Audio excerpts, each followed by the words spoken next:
Hey everyone, Amanda here, and welcome back to Magic Rising. I was perusing YouTube today, and I came across a video where the person making it was describing the reasons why spells might fail or succeed. And in the comment section of this video, a pretty consistent theme was things might succeed or fail if the gods will it. If the gods will it. Then I started thinking, well, whose will are we really focusing on when we do magic? When I was Catholic, and a lot of the Christian religions are the same way, you have a monotheistic view of the world. You have God. And when you pray and you ask for things, you are literally praying to this external figure in the hopes that he approves your prayer and grants you what your intentions are. But when I had switched and moved into paganism, primarily Wicca and witchcraft, my view of deity definitely changed. Instead of the monotheistic path, suddenly you were open to a polytheistic world. And the idea of a lot of Wiccan paths is that you can choose a pantheon, or you can appeal to different types of gods and goddesses from different regions. There's a lot of differences in the approach to deity in the pagan paths, but still, I think back and I have these questions. What is deity? What is a god? What is the point of having god-type figures in our lives when we're working with magic? I really have started to realize that I think even pagans sometimes approach the idea of deity as an external and completely separate from you figure. They may take the approach that I always loved, which is what Christopher Penczak taught in his books, where you have the universe as a diamond, and each facet of the diamond is a different facet of the universal energy all around us, right? And so you think to yourself, the idea of deity is a diamond, and each facet is a different facet of all of the energy around the world. For instance, Aphrodite, the goddess of love and beauty. If you are trying to do magical workings to invite the idea of love into your life, you may want to invoke Aphrodite. But what does that mean?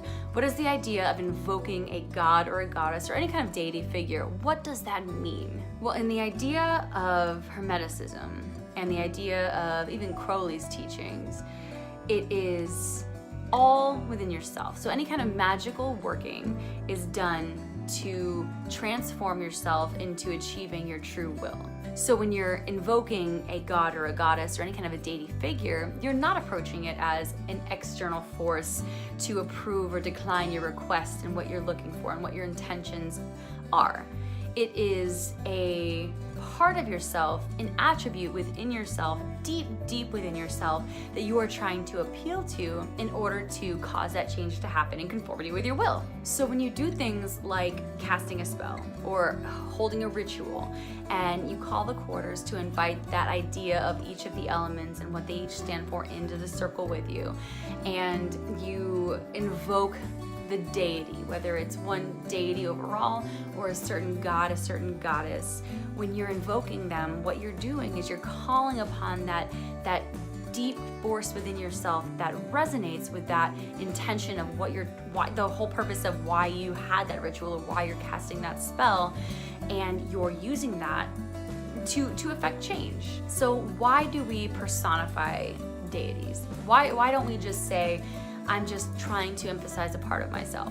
Well, the human mind works very strangely. It is a complex physical item with beyond physical impacts. So when you personify something, you are treating it as a real part of your life. You are literally seeing and feeling this different energy around you, and then you are believing that is a thing, a real thing. You are literally causing your mind to believe that this is a thing. So let's go back to Aphrodite. So when you invoke Aphrodite, you are seeing her. You are seeing her. You are seeing this personified version of your intentions of love and beauty and whatever else she stands for. You are seeing her as that figurehead of all of those attributes. Now, is she literally standing right next to you and a separate figure from yourself? No, that's, for me anyways, that's not what I feel. But by personifying her, by treating it like that, your mind will focus more strongly on those types of attributes. And that way, when you are doing your magical workings, your spells, your rituals, it is something where you will be even more fine-tuned into what your intention is, and it will feel like you're invoking a separate entity, but what you're really doing is focusing so strongly on the ideas and attributes surrounding Aphrodite in this case, and you are incorporating that into your magical workings. So the entire idea of deity is still so weird because of how complex the human mind is. And if you think about deity being something out of your control or being something external to you, then I think you're lost. I think that when you start to reimagine the idea of deity, of truly understanding on the back end that all change and all magic happens at a very personal level, then you can start to truly understand when you invoke deity what that means. And I think then it's more of an impact on your life and on your intention. Real results happen when you completely understand how the universe works. Now, none of us really will understand how the universe works. In my opinion, that is the end goal, is to figure out how the universe works and to meet your true will.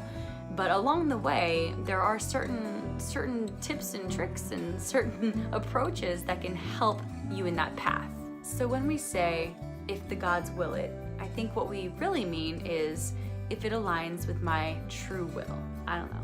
It's just ramblings and trying to figure out more about what I believe, and I really do want to understand magic. And I think these different little concepts behind magic that we study and we practice, whether it's deity or correspondences of any kind, it's something where we need to understand it at that base level and then explore it on a level beyond that. And so that's why, again, I'm making these videos, is because I'm very interested in becoming more self-fulfilled and becoming more self-actualized and really getting to the root of what I believe in and what my purpose is. And it sounds so cheesy, I know, but if we could all find that, I think that's the goal, right? That's the end goal, is to be able to be fulfilled in our lives. And I'm hoping through all of these videos that that's something that I can not only explore but also capture. So if you have any feedback or any comments or any input, any advice